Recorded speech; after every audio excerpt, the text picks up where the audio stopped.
Hello વિદ્યાર્થી મિત્રો, આજે આપણે ધોરણ 12 વિષય છે આંકડાશાસ્ત્ર ભાગ 2 ચેપ્ટર નંબર 4 લક્ષ, જેના આપણે અગાઉના વિડીયોમાં થોડી ઘણી એની થિયરી વિશે સમજૂતી મેળવી. ત્યાર પછી એના 3 સ્વરૂપો આપણે સમજ્યા.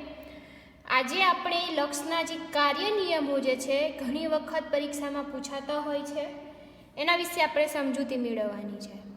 બરાબર? તો વિદ્યાર્થી મિત્રો, જેમ લખાણ લખ્યું છે તેવી જ રીતે તમારે પોતાની જે બુક જે છે એની અંદર તમારે નોટ ડાઉન કરવાનું રહેશે. તો અહીંયા જો તમને કાર્ય નિયમો આપી દીધેલા છે અને સ્પષ્ટપણે કહી દીધું છે કે આ જે કાર્ય નિયમો જે છે એને આપણે સાબિતી વગર જ સ્વીકારી લેવાના છે. બરાબર? એની કોઈ સાબિતી નથી અને આપણે સાબિતી વગર જ સ્વીકારવાના છે.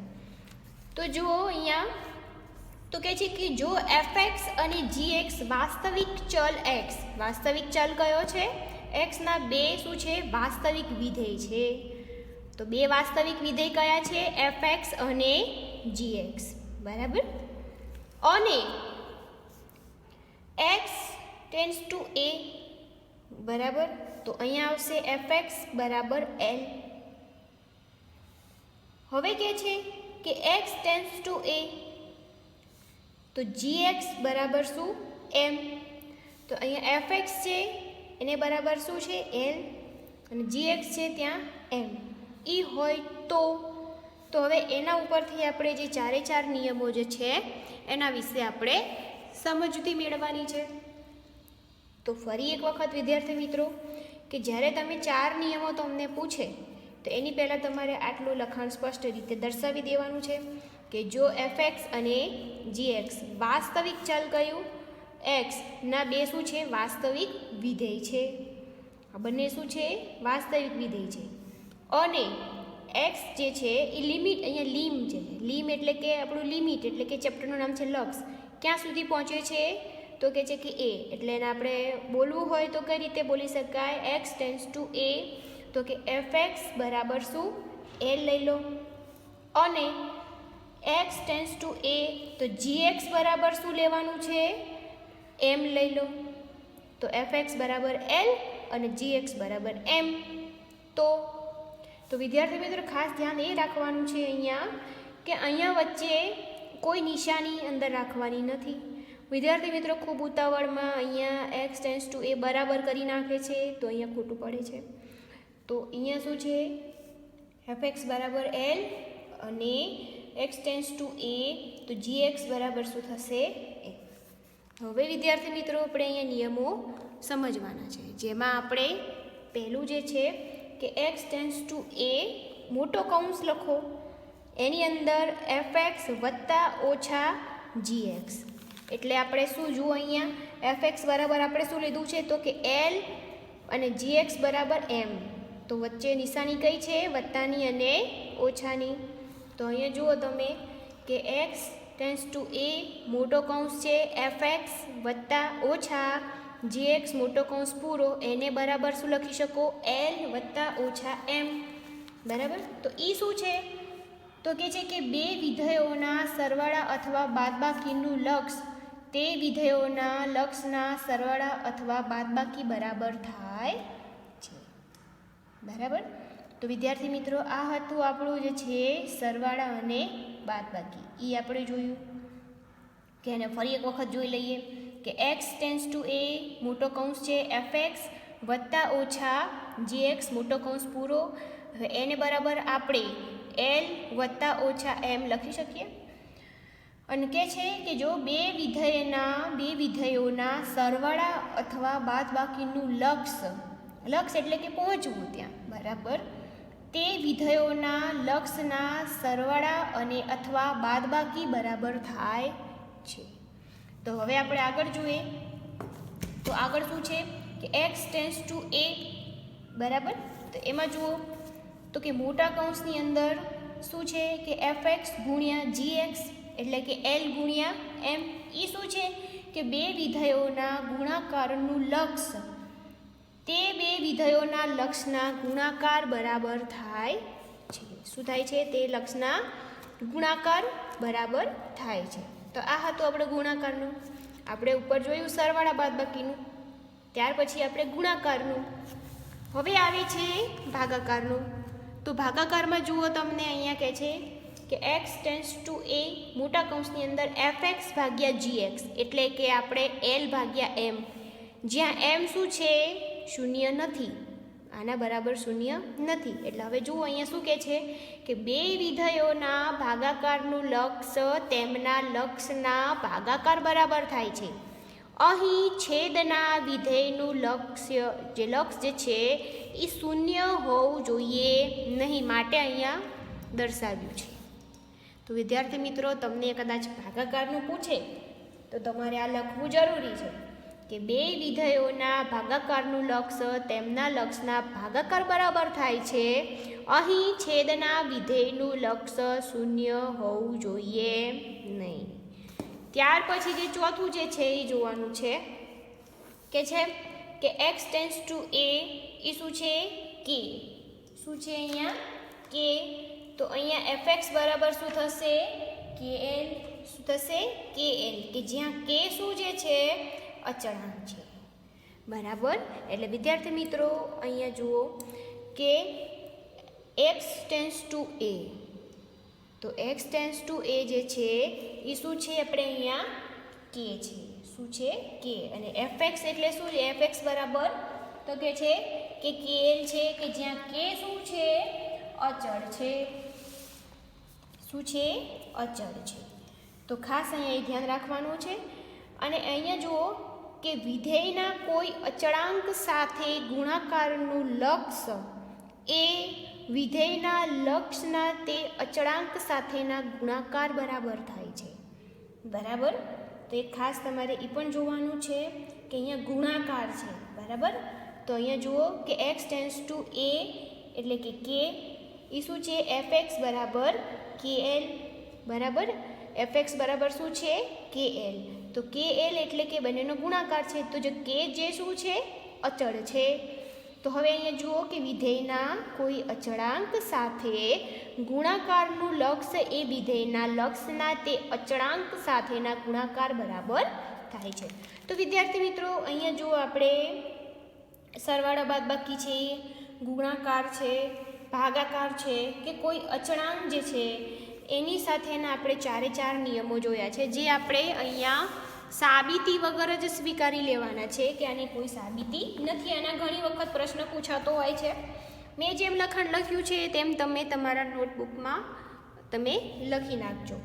હવે આ ચેપ્ટરની અંદર તમારે સ્વાધ્યાયમાં જે છે, જેમાં તમારે વિભાગ A, જેમાં તમને વિકલ્પો જે છે એ તમારે જોવાના છે.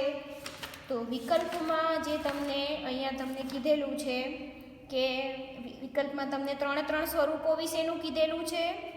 બરાબર. જ્યાં તમારે 1 થી 10 વિકલ્પો જે છે એ તમારે યાદ રાખવાના છે. ત્યાર પછી વિભાગ બીમાં જુઓ તો વિભાગ બીની અંદર પણ તમારે અહીંયા 1 થી 10 છે, તો 1 થી 7 રાખજો, કેમ કે ત્યાર પછીના જે દાખલાઓ જે છે એ આપણે સમજવાના છે. અને વિભાગ સીની અંદર જે છે એ તમારે મોઢે કરવાના છે. તો વિદ્યાર્થી મિત્રો અહીંયા તમારે જે તમને નિયમો જે કીધા છે લક્ષના, તો લક્ષના નિયમોની નીચે જે એના બહુપદીના જે રૂપો આપી દીધેલા છે, તો બહુપદીના જે રૂપો જે છે અહીંયા એ જે તમારે નથી પૂછાવાના લક્ષના પ્રમાણિત રૂપો, તો તમારે ખાલી જે એના કાર્ય નિયમો જે છે એ જ તમારે યાદ રાખવાના છે, જેની મેં તમને અહીંયા સમજૂતી આપી છે. બરાબર. તો વિદ્યાર્થી મિત્રો ખાસ એક બીજું પણ અહીંયા એક ટોપિક આવે છે કે એનું જે છે એ છિદ્રિત ડેલ્ટા સામીપ્ય. ઘણી વખત તમને આ પણ પ્રશ્ન પૂછાતો હોય છે.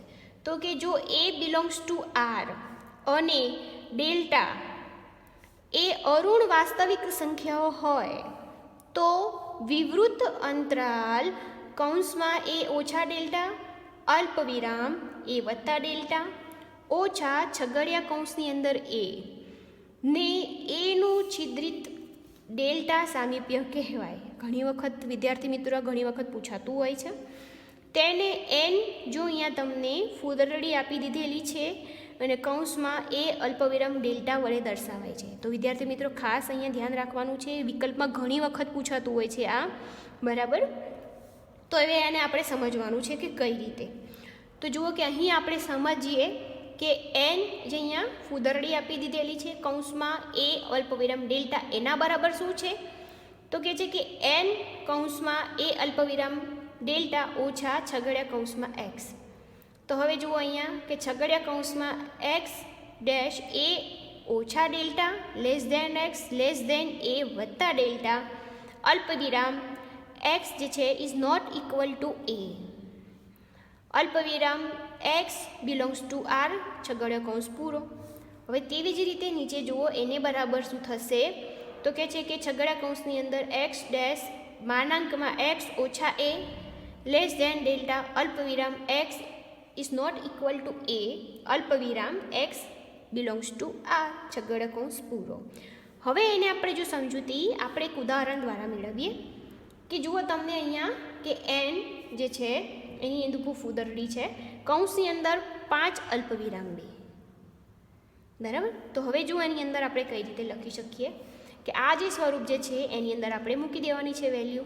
એની કઈ છે તો 5, ડેલ્ટાની કઈ છે તો 2, બરાબર. તો હવે જુઓ અહીંયા એ રીતે અહીંયા એને દર્શાવેલું છે. તો હવે જુઓ આગળ કે એન કૌંસમાં 5 અલ્પવિરામ 2 ઓછા છગડીયા કૌંસની અંદર 5. હવે એને આપણે કઈ રીતે લખી શકીએ આજે તમારે યાદ રાખવાનું છે, બરાબર. તેવી જ રીતે કે જ્યાં એ છે જ્યાં ડેલ્ટા છે ત્યાં તેની કિંમતો મૂકી દીધેલી છે. આ તમને ઘણી વખત પૂછાતું હોય છે તો તમારે અહીંયા યાદ રાખવાનું છે કે કદાચ તમને એવો પણ પ્રશ્ન પૂછી શકે કે એનું છિદ્રિત ડેલ્ટા સામીપ્ય કોને કહેવાય, તેને સંકેતમાં શેના વડે દર્શાવવામાં આવે છે, ત્યાર પછી એની સમજૂતી આપી દીધેલી છે. તો તમને પરીક્ષામાં ઘણી વખત પૂછાતું હોય છે, બરાબર. તો વિદ્યાર્થી મિત્રો આજને આપણા આ વિડીયોમાં આપણે આટલું જ વિશે સમજૂતી મેળવીશું. ત્યાર પછી કદાચ તમને એક આ પણ પૂછી શકે કે એક્સ ટેન્સ ટુ એ નો અર્થ જણાવો. એટલે કે શું કહે છે કે આ પણ તમને કદાચ અર્થ પૂછાઈ શકે તો તમને એક ગુણમાં કદાચ પૂછાય તો તમને આવડવું જોઈએ કે જો કોઈ ચલ એક્સની કિંમત વધારતા કે ઘટાડતા, બરાબર. તો કે કોઈ ચલ એક્સની કિંમતમાં ઘટાડતા કે વધારતા કોઈ એક ચોક્કસ સંખ્યા શું છે એ ની ખૂબ નજીક લાવવામાં આવે તો એક્સ એને અનુલક્ષે છે તેમ કહેવાય. તો તેને સંકેતમાં આના વડે દર્શાવાય છે. ઘણી વખત તમને કદાચ એક માર્કમાં કદાચ પ્રશ્ન પૂછી શકે આર્યો, તો અહીંયા આપણે એવી લખી શકીએ. તમે સાથે સાથે લખતા રહેજો. અહીં નોંધવું એ જરૂરી છે. શું નોંધ્યું છે કે એક્સ જે છે એ સુધી એટલે કે એક્સની કિંમતો એની ખૂબ જ નજીક છે પણ એક્સ બરાબર એ નથી. ખાસ તમને આ એક જે છે કે આના બરાબર આ નથી. તો એક માર્કમાં તમને આ પણ પ્રશ્ન પૂછી શકે. અને અહીંયા જીરોવાળો પણ કદાચ તમને એનો અર્થ પૂછી શકે કે જો કોઈ ચલ એક્સની ધન કિંમતો ઘટાડતા કે એક્સની ઋણ કિંમતો વધારતા જીરોની ખૂબ નજીક લાવવામાં આવે તો એક્સ શૂન્યને અનુલક્ષે છે તેમ કહેવાય. તેને સંકેતમાં એક્સ ટેન્સ ટુ 0 એટલે કે વડે દર્શાવવામાં આવે છે. અહીંયા સુધી પહોંચે છે, બરાબર, પણ એના બરાબર આ નથી. તો અહીંયા સ્પષ્ટપણે કીધું છે કે અહીં નોંધવું જરૂરી છે કે જે તમને અહીંયા દર્શાવી દીધેલું છે કે એક્સ જે અહીંયા તીર મારેલું છે ને 0 એટલે આને ટેન્સ એટલે પહોંચે છે એટલે કે એક્સની કિંમતો 0ની ખૂબ જ નજીક છે પણ એક્સ બરાબર 0 નથી. એક આ પણ પ્રશ્ન પૂછાઈ શકે, બરાબર. હવે તમને કદાચ અહીંયા વિધેયનું લક્ષ જે છે એ તમને અહીંયા પૂછાઈ શકે કે જો ચલ એક્સની કિંમત કોઈ એક સંખ્યા એની વધુને વધુ નજીક લઈ જવામાં આવે ત્યારે વિધેય એફએક્સની કિંમત કોઈ નિશ્ચિત સંખ્યા એલની વધુને વધુ નજીક જાય તો એમ કહેવાય કે જ્યારે એક્સ એને અનુલક્ષે છે ત્યારે એફએક્સ એ એલને અનુલક્ષે છે, બરાબર. એટલે કે એક્સ ટેન્સ ટુ એ ત્યારે એફએક્સ ટેન્સ ટુ એલ, બરાબર. તો વિદ્યાર્થી મિત્રો આ ઘણી વખત એક માર્કમાં પૂછાતું હોય છે. તો તેને સંકેતમાં શેના વડે દર્શાવાય છે તો અહીંયા જુઓ કે એક્સ ટેન્સ ટુ એ, એની લિમિટેશન ક્યાં સુધીની છે? એ સુધીની. તો એફએક્સ બરાબર એલ એમ દર્શાવાય. તો એલ ને એફએક્સની અનુલક્ષિત કિંમત કહેવાય છે. તમને કાં પણ પ્રશ્ન પૂછાઈ શકે. એને જો વ્યાખ્યા આપી દીધેલી છે, વ્યાખ્યા કદાચ પૂછાય, બરાબર. તો કે છે કે જો ગમે એટલી નાની આપેલ પૂર્વ નિર્ધારિત સંખ્યા, બરાબર, કે ઈ જે છે એ શું છે ગ્રેટર દેન 0 માટે આપણે એવી એક ધન સંખ્યા ડેલ્ટા શોધી શકીએ કે જેથી જ્યારે માનાંકમાં x ઓછા a લેસ દેન ડેલ્ટા હોય ત્યારે એક્સની દરેક કિંમત માટે માનાંકમાં fx ઓછા એલ બરાબર અહીંયા છે લેસ દેન, અહીંયા જુઓ, બરાબર. તો શું છે કે જે અહીંયા તમને થાય છે જ્યારે એક્સ એને અનુલક્ષે ત્યારે વિધેય એફએક્સ એટલે કે લક્ષ એલ ધરાવે છે. તમને ઘણી વખત પૂછાતું હોય છે, એની વ્યાખ્યા આપી દીધેલી છે, બરાબર. તો હવે આપણે આપણા આજના વિડીયોમાં બસ આના વિશે સમજૂતી મેળવવાની છે. હવે આપણે નેક્સ્ટ વિડીયોમાં દાખલાઓ પર સમજૂતી મેળવીશું, બરાબર.